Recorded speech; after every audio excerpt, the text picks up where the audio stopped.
Hello friends, स्वागत है आप सभी का हमारे इस यूट्यूब चैनल हिंदी साहित्य बाय पूजा पांडे में।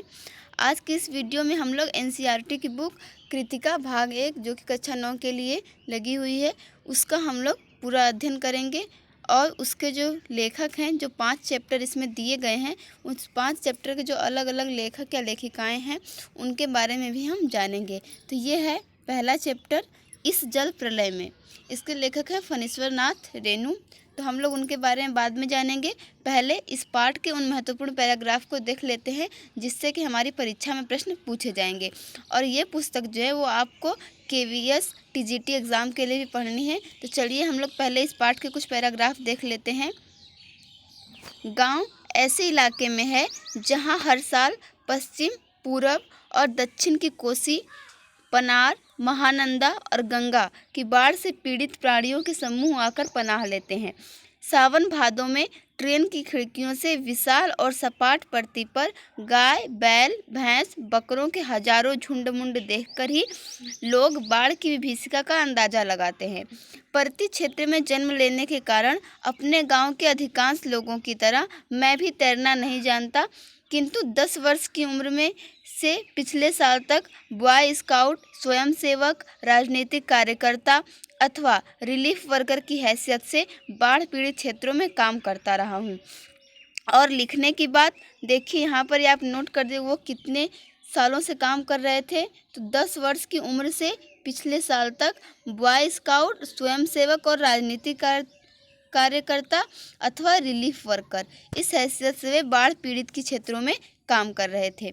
हाई स्कूल में बाढ़ पर लेख लिखकर प्रथम पुरस्कार पाने से लेकर धर्म युग में कथा दशक के अंतर्गत बाढ़ की पुरानी कहानी को नए पाठ के साथ प्रस्तुत कर चुका हूँ। जय गंगा 1947, डायन कोसी 1948, हड्डियों का पुल ये भी 1948 आदि छुटपुट रिपोर्टाज के अलावा मेरे कई उपन्यासों में बाढ़ की विनाश लीलाओं के अनेक चित्र अंकित हुए हैं, किंतु गांव में रहते हुए बाढ़ से घिरने, बहने, भसने और भोगने का अनुभव कभी नहीं हुआ। वह तो पटना शहर में 1967 में ही हुआ, जब 18 घंटे की अविराम वृष्टि के कारण पुनपुन का पानी राजेंद्र नगर, कंकड़बाग तथा अन्य निचले हिस्से में घुस आया था। अर्थात बाढ़ को मैंने भोगा है शहरी आदमी की हैसियत से। इसलिए इस बार जब बाढ़ का पानी प्रवेश करने लगा, पटना का पश्चिमी इलाका छाती भर पानी में डूब गया, तो हम घर में ईंधन, आलू, मोमबत्ती, दिया सलाई, पीने का पानी और कंपोस्ट की गोलियां जमाकर बैठ गए और प्रतीक्षा करने लगे। सुबह सुना राजभवन और मुख्यमंत्री निवास प्लावित हो गया है। दोपहर में सूचना मिली गोलघर जल से घिर गया है। ये सूचना जो है उन्हें बंगला भाषा में इस वाक्य से मिली थी, जानो गोलघर डूबे गेछे। और 5 बजे जब काफ़ी हाउस जाने के लिए तथा शहर का हाल मालूम करने के लिए निकला, तो रिक्शे वाले ने हंसकर कहा, अब कहाँ जाइएगा, काफ़ी हाउस में तो अबले पानी आ गया होगा। चलो पानी कैसे घुस गया है वही देखना है, कहकर हम रिक्शा पर बैठ गए। साथ में नई कविता के एक विशेषज्ञ व्याख्याता आचार्य कवि मित्र थे, जो मेरी अनवरत अनर्गल अनगढ़ गद्यमय स्वागतोक्ति से कभी बोर नहीं होते। धन्य हैं। तो ये 2 पैराग्राफ जो थे लगभग, ये बहुत ही महत्वपूर्ण थे, जिनसे कि परीक्षा में प्रश्न पूछे जा सकते थे। तो उसे हमने अभी आप लोगों को दिखाया। अब चलिए हम लोग इस लेखक जो फणीश्वर नाथ रेणु है इस पाठ के, इस जल प्रलय में, उनके बारे में कुछ महत्वपूर्ण जानकारी देखते हैं। इनका जन्म जो है 1921 ईस्वी में फारबिसगंज में हुआ था। ये प्रसिद्ध कथाकार हैं और इनकी स्कूली शिक्षा नेपाल में हुई। 1942 के आज़ादी के आंदोलन के प्रमुख सेनानी रहे। इन्होंने नेपाल की सशस्त्र क्रांति और राजनीति में भी सक्रिय भागीदारी दिखाई। आंचलिक कथाकार के रूप में इनकी प्रसिद्धि है और इन्होंने ग्रामीण जीवन का गहन रागात्मक और रसमय चित्र भी इनकी रचनाओं में हमें देखने को मिलता है। अपनी विशिष्ट भाषा शैली के द्वारा उन्होंने हिंदी कथा साहित्य को एक नया आयाम दिया। प्रमुख कृतियाँ इनकी हैं मैला आंचल, पड़ती परी कथा, कितने चौराहे, ठुमरी, आदिम रात्रि की महक, अग्निखोर, ऋण जल धन जल नेपाली क्रांति कथा, जिसमें कि अग्निखोर जो है वो इनका कहानी संग्रह है। नेपाली क्रांति कथा रिपोर्टाज है। पड़ती परी कथा, मैला आंचल और कितने चौराहे, ये इनके उपन्यास हैं। चलिए अब देखते हैं हम लोग इस पाठ्य पुस्तक जो कृतिका है इसका दूसरा पाठ। ये है मेरे संग की औरतें और ये मृदुला गर्ग के द्वारा लिखा गया है। तो पहले हम लोग इसके प्रमुख पैराग्राफ को देख लेते हैं, जिससे कि हमारी परीक्षा में प्रश्न पूछे जाएंगे। फिर उसके बाद हम लोग मृदुला गर्ग जी के बारे में थोड़ी जानकारी देखेंगे। वे लिखती हैं, मेरी एक नानी थी, जाहिर है, पर मैंने उन्हें कभी देखा नहीं। मेरी माँ की शादी होने से पहले ही उनकी मृत्यु हो गई थी। शायद नानी से कहानी न सुन पाने के कारण बाद में हम 3 बहनों को खुद कहानियाँ कहनी पड़ी।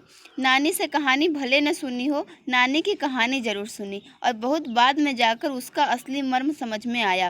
पहले इतना ही जाना कि मेरी नानी पारंपरिक अनपढ़ पर्दा नशी औरत थी, जिनके पति शादी के तुरंत बाद उन्हें छोड़कर बैरिस्ट्री पढ़ने विलायत चले गए थे। कैम्ब्रिज विश्वविद्यालय से डिग्री लेकर जब वे लौटे और विलायती रीति रिवाज के संग जिंदगी बसर करने लगे तो नानी के अपने रहन सहन पर उसका कोई असर नहीं पड़ा। न उन्होंने अपनी किसी इच्छा, आकांक्षा या पसंद नापसंद का इजहार पति पर कभी किया। अब चलिए हम लोग इस कहानी का एक और महत्वपूर्ण पैराग्राफ देखते हैं। 15 अगस्त 1947 को जब देश को आज़ादी मिली, या कहना चाहिए जब आज़ादी पाने का जश्न मनाया गया, तो दुर्योग से मैं बीमार थी। आप लोग ये ध्यान रखें कि जो अंश आप लोग देख रहे हैं ये मेरे संग की औरतें यहाँ से है।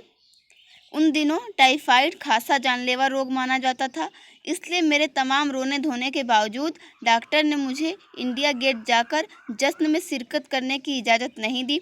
चूँकि डॉक्टर अपने नाना के परम मित्र, उनसे ज़्यादा नाना थे, इसलिए हमारे पिताजी जो बात बात पर सत्ताधारियों से लड़ते भिड़ते फिरते थे, चुप्पी साध गए।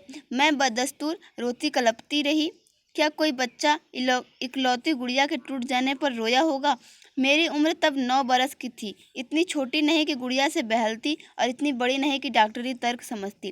तंग आकर पिताजी मुझे ब्रदर्स कारामजो, अभी हम लोग इसके लेखक भी देखेंगे, ब्रदर्स कारामजो उपन्यास पकड़ा गए। किताबें पढ़ने का मुझे मिराक था। जब कुछ देर बाद मैंने देखा कि पिताजी को छोड़कर घर के बाकी सब प्राणी पलायन कर चुके थे और पिताजी दूसरे कमरे में बैठे अपनी किताब पढ़ रहे थे, तो रोना धोना छोड़कर मैंने भी किताब खोल ली। एक बार शुरू कर लेने पर उसने मुझे इतनी मोहलत नहीं दी कि दोबारा रोना शुरू करूं या कोई और काम पकड़ूं। उस वक्त ब्रदर्स कारामजो मुझे देने में क्या तुक थी, तब मेरी समझ में नहीं आया। किताब कितनी समझ में आई वह अब तक नहीं जानती, क्योंकि उसके बाद इतनी बार पढ़ी कि सारे पाठ आपस में गडमड हो गए। कितना पहली बार पल्ले में पड़ा, कितना बाद में, कहना मुश्किल है, पर इतना विश्वास के साथ कह सकती हूँ कि उसका एक अध्याय जो बच्चों पर होने वाले अनाचार अत्याचार पर था, मुझे पहली बार में ही लगभग कंठस्थ हो गया था। उम्र के हर पड़ाव पर वह मेरे साथ रहा और मेरे लेखन के एक महत्वपूर्ण भाग को प्रभावित करता रहा। जैसे जादू का कालीन मेरा नाटक, नहीं वह 3 किलो की छोरी जैसी कहानियाँ व कठगुलाब उपन्यास के कई अंश।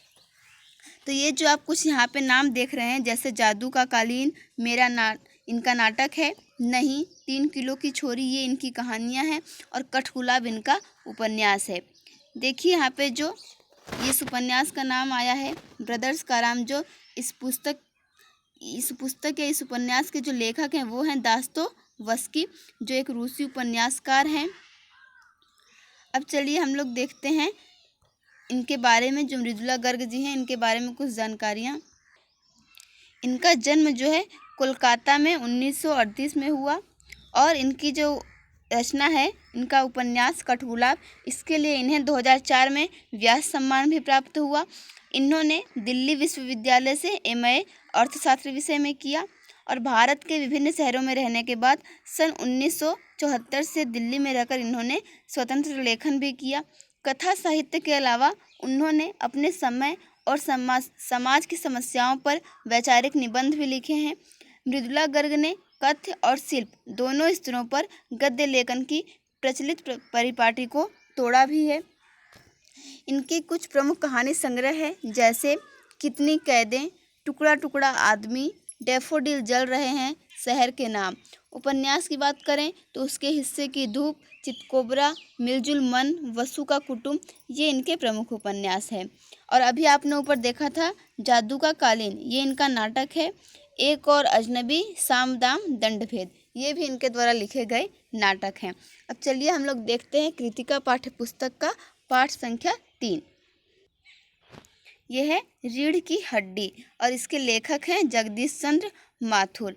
जगदीश चंद्र माथुर के बारे में आइए थोड़ी जानकारियाँ प्राप्त कर लेते हैं, क्योंकि ये पाठ कुछ इस तरीके से है तो हम इसमें से कुछ महत्वपूर्ण नहीं निकाल सकते, हमें इसे पूरा ही पढ़ना होगा, तो इसे हम बाद में पढ़ेंगे। आइए जगदीश चंद्र माथुर के बारे में जानते हैं। इनका जन्म जो है खुर्जा, जो कि उत्तर प्रदेश में है, वहाँ पे सन 1917 में हुआ। इनकी शिक्षा इलाहाबाद विश्वविद्यालय से हुई। बचपन से ही नाटकों में इनकी बहुत रुचि थी, इसलिए स्कूल कॉलेज के सांस्कृतिक उत्सवों में नाट्य लेखन, निर्देशन और अभिनय ये करते रहे और आगे चलकर जिनका यही शौक था वो सृजन में बदल गया। जगदीश चंद्र माथुर के नाटकों में हमें विविधता देखने को मिलती है। कुछ ऐतिहासिक नाटक उन्होंने लिखे और सामाजिक समस्याओं से जुड़े उन्होंने एकांकी नाटक लिखे हैं। उनके कुछ व्यंग्य प्रधान एकांकी चर्चित रहे हैं। इनकी प्रमुख कृतियां हैं कोणार्क, दशरथ नंदन, शारदिया, पहला राजा, ये इनके नाटक हैं। भोर का तारा, ओ मेरे सपने, ये इनके एकांकी संग्रह हैं। इनके द्वारा कुछ उपन्यास भी लिखे गए, जैसे कभी न छोड़े खेत, यादों का पहाड़, आधा फूल, घास गोदाम, ये इनके द्वारा लिखे गए कुछ प्रमुख उपन्यास हैं। अब चलिए हम लोग देखते हैं कृतिका पाठ्य पुस्तक का पाठ संख्या 4। यह पाठ संख्या 4 माटी वाली, इसके लेखक हैं विद्यासागर नौटियाल। तो आइए हम लोग इस कहानी का कुछ अंश देख लेते हैं, फिर उसके बाद विद्यासागर नौटियाल जी के बारे में जानेंगे। शहर के सेमल का तप्पड़ मोहल्ले की ओर बने आखिरी घर की खोली में पहुंचकर उसने दोनों हाथों की मदद से अपने सिर पर धरा बोझा नीचे उतारा। मिट्टी से भरा एक कंटर, माटी वाली। टिहरी शहर में शायद ऐसा कोई घर नहीं होगा जिसे वह न जानती हो या जहां उसे न जानते हों। घर के कुल निवासी, बरसों से वहां रहते आ रहे किराएदार, उनके बच्चे तलक, घर घर में लाल मिट्टी देते रहने के उस काम को करने वाली वह अकेली है। उसका कोई प्रतिद्वंदी नहीं। उसके बगैर तो लगता है टिहरी शहर के कई एक घरों में चूल्हों का जलना तक मुश्किल हो जाएगा। वह न रहे तो लोगों के सामने रसोई और भोजन कर लेने के बाद अपने चूल्हे चौके की लिपाई करने की समस्या पैदा हो जाएगी। भोजन जुटाने और खाने की तरह रोज की एक समस्या। घर में साफ लाल मिट्टी तो हर हालत में मौजूद रहनी चाहिए। चूल्हे चौकों को लीपने के अलावा साल 2 साल में मकान के कमरों, दीवारों की गोबरी लिपाई करने के लिए भी लाल माटी की ज़रूरत पड़ती रहती है। शहर के अंदर कहीं माटा खान है नहीं। भागीरथी और भिलांगना, 2 नदियों के तटों पर बसे हुए शहर की मिट्टी इस कदर रेतीली है कि उससे चूल्हों की लिपाई का काम नहीं किया जा सकता। आने वाले नए नए किराएदार भी एक बार अपने घर के आंगन में उसे देख लेते हैं तो अपने आप माटी वाली के ग्राहक बन जाते हैं। घर घर जाकर माटी बेचने वाली नाटे कद की एक हरिजन बुढ़िया माटी वाली। शहरवासी सिर्फ माटी वाली को नहीं, उसके कंटर को भी अच्छी तरह पहचानते हैं। रद्दी कपड़े को मोड़कर बनाए एक गोल डिल्ले के ऊपर लाल चिकनी मिट्टी से छुलबुल भरा कनस्तर टिका रहता है। उसके ऊपर किसी ने कभी कोई ढक्कन लगा हुआ नहीं देखा। अपने कंटर को इस्तेमाल में लाने से पहले वह इसके ऊपरी ढक्कन को काटकर निकाल फेंकती है। ढक्कन के न रहने पर कंटर के अंदर मिट्टी भरने और फिर उसे खाली करने में आसानी रहती है। उसके कंटर को जमीन पर रखते रखते सामने के घर से 9-10 साल की एक छोटी लड़की कामिनी दौड़ती हुई वहां पहुंची और उसके सामने खड़ी हो गई। तो देखिए, ये कुछ इसके प्रमुख अंश थे जो कि हमने देखे, ताकि जिससे आपको इस कहानी का सारांश थोड़ा समझ में आ गया होगा। अब चलिए आज का हम लोग लास्ट पार्ट देखते हैं कृतिका पाठ्य पुस्तक का। कृतिका भाग 1 में, जो कि कक्षा 9 के लिए लगी हुई है। इसमें कुल 5 पार्ट हैं जो कि हमारे KVS TGT सिलेबस में भी दिए गए हैं। चलिए हम लोग 5वां पार्ट देखते हैं। उससे पहले हम लोग जो माटी वाली के लेखक हैं विद्यासागर नौटियाल, उनके बारे में थोड़ा जान लेते हैं। इनका जन्म जो है 1933 को माली देवल गांव में, जो कि टिहरी उत्तराखंड में पड़ता है, और इनकी जो उच्च शिक्षा है वो वाराणसी से हुई। पहाड़ी जीवन विशेषकर टिहरी गढ़वाल के जीवन यथार्थ के कुशल चितेरे नौटियाल जी की कथा भाषा में मिट्टी की सौदी गंध जो है वो रची बसी है।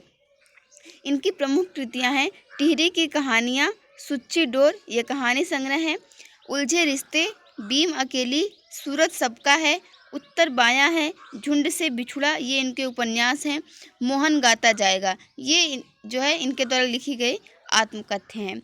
अब चलिए हम लोग देखते हैं इस पाठ्य पुस्तक का लास्ट चैप्टर 5वां, किस तरह आखिरकार मैं हिंदी में आया।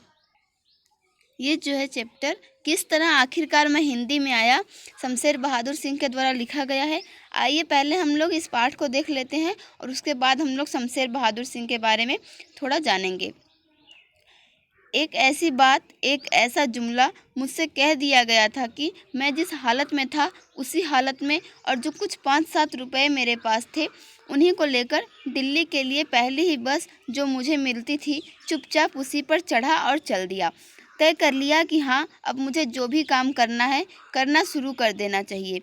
दिल में दिमाग में यही समाया हुआ था कि वह काम पेंटिंग है, इसी की शिक्षा अब मुझे लेनी है। और फ़ौरन उकील आर्ट स्कूल का नाम भर मैंने सुन रखा था, दिल्ली में कहाँ है यह पता न था। खैर किस्सा मुख्तसर कि मेरा इम्तिहान लेकर और मेरा शौक़ देखकर मुझे बिना फीस के भर्ती कर लिया गया। मैंने 2-3 जगहों के बाद करोल बाग में लंबे सड़क एक कमरा लिया और रोज़ाना वहाँ से कनॉट पैलेस को सुबह की क्लास में पहुँचने लगा। देखिए यहाँ पे जो मुख्तसर दिया है इसका मतलब कि संक्षिप्त या सार रूप होता है। चलिए आगे देखते हैं। देखिए ये जो है ये शमशेर बहादुर सिंह के द्वारा बनाई गई एक कलाकृति है। देखिए इस तरीके से आप इसे देख सकते हैं। चलिए आगे हम लोग पढ़ते हैं। रास्ते में कभी कभी चलते चलते ड्राइंग भी बनाता और कभी कभी या साथ साथ कविताएं भी लिखता। इसका जरा भी ख्याल या वहमो गुमान न था कि ये कविताएं कभी प्रकाशित होंगी, बस मन की मौज या तरंग या कोई टीस सी थी। चुनांचे अंग्रेजी में जैसी भी कुछ और उर्दू में लिखता और हर चीज़ और हर चेहरे को बगौर देखता कि उसमें अपनी ड्राइंग के लिए क्या तत्व खोज सकता हूँ या पा सकता हूँ या पा सकूँगा। आंखें थक जाती थी, बहुत थक जाती थी, मगर उस खोज का हर चीज़ और चेहरे और दृश्य या स्थिति और गति का अपना विशिष्ट आकर्षण कम न होता था। बस आंखों की ही मजबूरी थी। कभी कभी तेज बहादुर कुछ रुपए भेज देते थे या साइन बोर्ड पेंट करके कुछ सहारा कर लेता था। मेरे साथ एक पत्रकार महोदय भी आकर रहने लगे थे। महाराष्ट्री बेकार थे, 30-40 के बीच में। वह इलाहाबाद यूनिवर्सिटी के हॉस्टलों का कभी कभी जिक्र करते। Allahabad my weakness. अंदर से मेरा हृदय बहुत उद्विग्न रहता। यद्यपि अपने को दृश्यों और चित्रों में खो देने की मुझमें शक्ति थी, मगर अंदर से दुखी था। पत्नी का देहांत टीवी से हो चुका था। दिल्ली की सड़कों पर अकेला, एकदम अकेला, और बस घूमता घूमता कविताएं घसीटता या स्केच, और अपनी खोली में आकर अपना अकेलापन खोकर बोर होता। मेरे कवि मित्र और बीए के सहपाठी नरेंद्र शर्मा एमए कर चुके थे और दिल्ली में एक बार उनसे मुलाकात भी हुई थी। पता नहीं वह कांग्रेस की राजनीति में संलग्न थे या कोई पत्रकारी वसीला खोज रहे थे। तभी एक बार बच्चन स्टूडियो में आए। क्लास खत्म हो चुकी थी, मैं जा चुका था। वह एक नोट छोड़ गए मेरे लिए। मुझे नहीं याद कि उसमें क्या लिखा था, मगर वह एक बहुत मुख्तसर सा और अच्छा सा नोट था। मैंने कहीं बहुत गहराई से अपने को कृतज्ञ महसूस किया। यहाँ पे देखिए जो ये वसीला शब्द आया है, वसीला, इसका मतलब होता है जरिया या फिर उनका कोई सहारा। मेरी बहुत ही बुरी आदत है पत्रों का जवाब न देना। चाहे सैकड़ों जवाबबाज पत्रों के मन ही मन लिख लिख कर हवा में सांस के साथ बिखारता रहूं कई दिनों तक, तो मेरी इस मौन की उपलब्धि, मेरी कृतज्ञता को व्यक्त करती हुई एक कविता उभरी अंग्रेजी में। अफसोस, एक सॉनेट, वह भी अतुकांत मुक्त छंद में। उफ, मगर उनको लिख लेने के बाद मैंने अपना जवाब उनको गोया भेज दिया। कई महीने निकल गए और घटना चक्र से मैं देहरादून आ गया। अपनी ससुराल की केमिस्ट्स एंड ड्रगिस्ट्स की दुकान पर कंपाउंडरी सीखने लगा और अच्छी खासी महारत मुझे टेढ़े मेढ़े अजूबा इबारत में लिखे नुस्खों को पढ़ सकने की हो गई।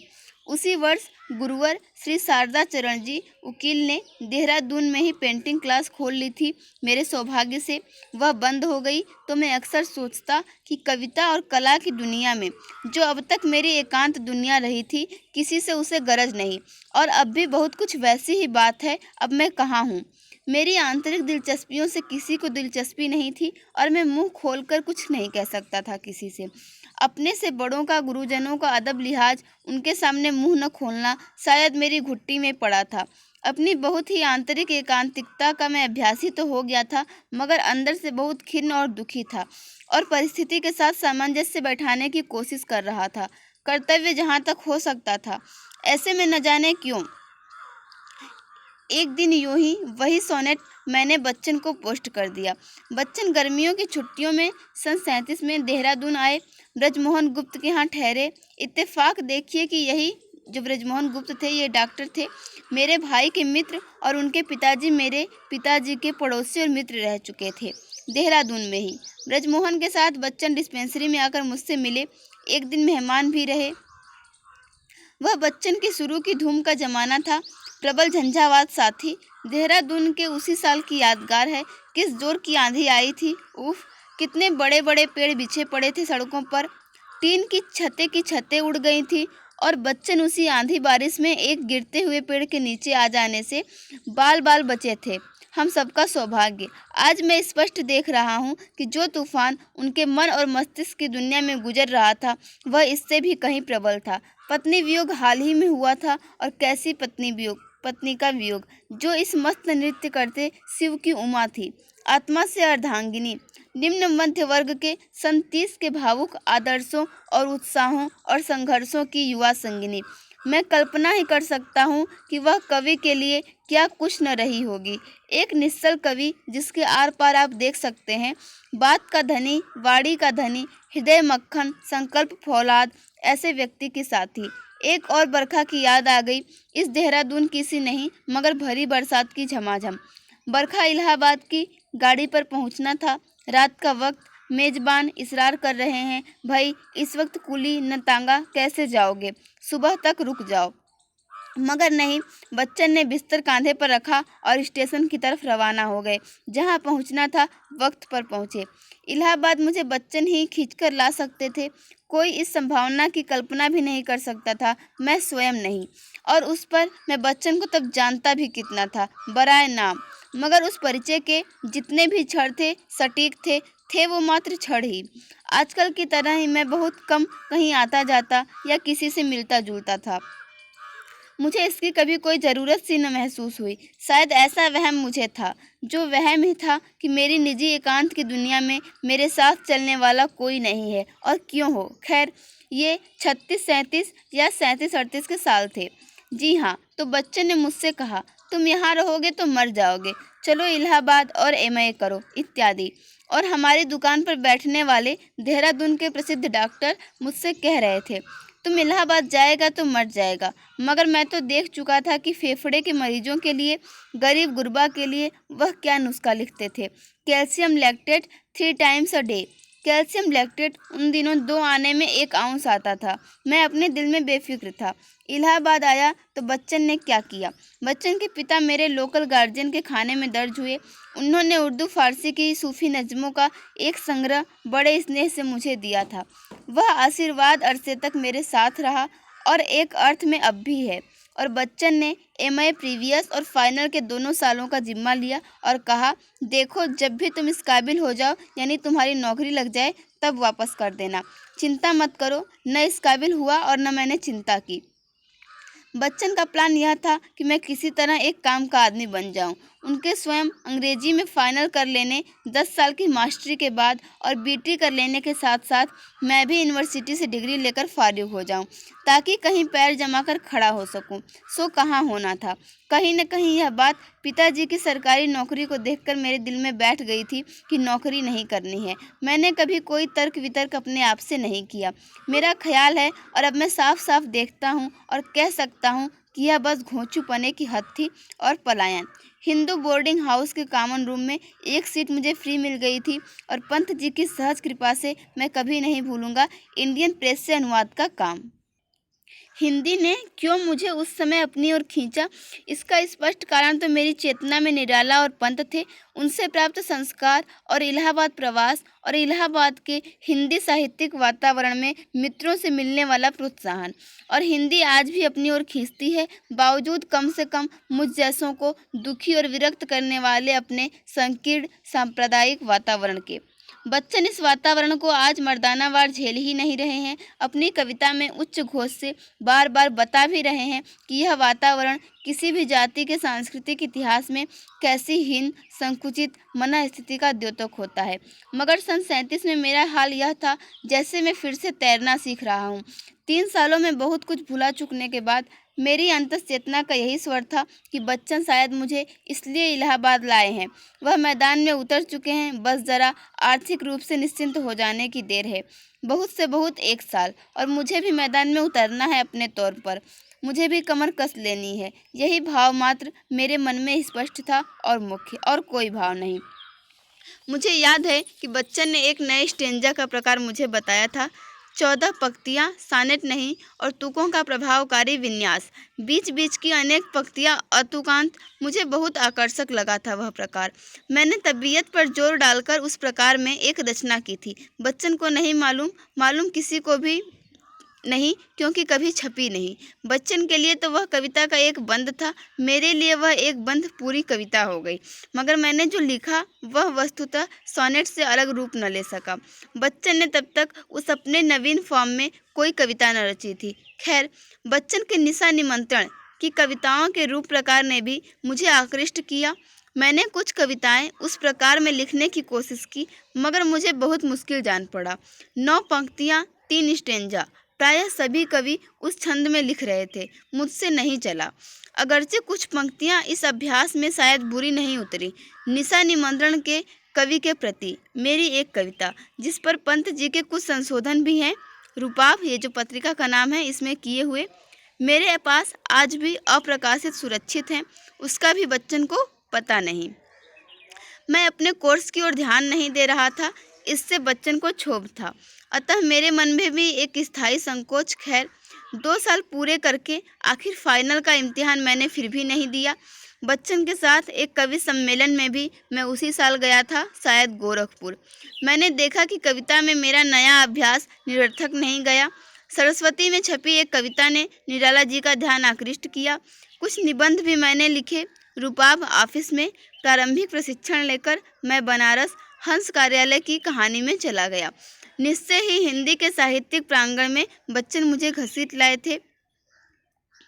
आज मैं स्पष्ट देखता हूँ कि मेरे जीवन के इस भरपूर और कैसे आकस्मिक मोड़ के पीछे बच्चन की वह मौन सजग प्रतिभा रही है, जो दूसरों को नया प्रातिभ जीवन देने की नैसर्गिक क्षमता रखती है। बच्चन से मैं हमेशा ही प्रायः दूर रहता आया हूँ। यद्यपि दूर और नज़दीक की मेरी अपनी परिभाषा है, और जिनके मैं अक्सर बहुत नज़दीक रहता आया, क्या उनसे बहुत दूर नहीं रहा? बहुत सी अनुपस्थित चीज़ें मेरे लिए उपस्थित ही के समान हैं, और उपस्थित अनुपस्थित के। और मैं बहुत नज़दीक आने, बहुत मिलने जुलने, चिट्ठी पत्री आदि में विश्वास नहीं करता। बच्चन इसीलिए मेरे काफ़ी करीब रहे हैं, मगर बेसिकल उसी तरह जैसे एक कवि अपनी रचना के माध्यम से अपने करीब रहता है, अपने साथ रहता है, जिससे हम कभी नहीं मिलते या मिल सकते, युगों का व्यवधान होने के कारण। ये युग एक ही जगह प्रस्तुत भी हो सकते हैं, अतः मिलने या न मिलने का कोई अर्थ नहीं बैठता। इसी तरह बच्चन अपने व्यक्तित्व में, जिसे कुल मिलाकर मैं उनकी श्रेष्ठ से श्रेष्ठ कविता से भी बड़ा आंकता हूँ, बहुतों की तरह मेरे भी नज़दीक हैं, और यह एक बिल्कुल सहज और सामान्य और स्वाभाविक ही बात है। इसका सहज, स्वाभाविक और सामान्य होना मुझे अच्छा लगता है, बहुत अच्छा लगता है, क्योंकि वह मुझे अपनी जगह पर मुक्त भी रखता है। मेरा अनुमान है कि और भी सैकड़ों व्यक्तियों को ऐसा ही अनुभव हुआ होगा। अनुमान ही क्यों, मुझको मालूम है कि हुआ है। मैं अपने इस अनुभव को विशिष्ट या विशेष नहीं मानता। वस्तुतः ऐसा कुछ विशिष्ट या विशेष दुनिया में नहीं हुआ करता। बच्चन जैसे लोग भी दुनिया में हुआ करते हैं, और वह हमेशा ही ऐसे होते हैं। असाधारण कहकर मैं उनकी मर्यादा कम नहीं करना चाहता, मगर यह साधारण और सहज प्रायः दुष्प्राप्य भी है।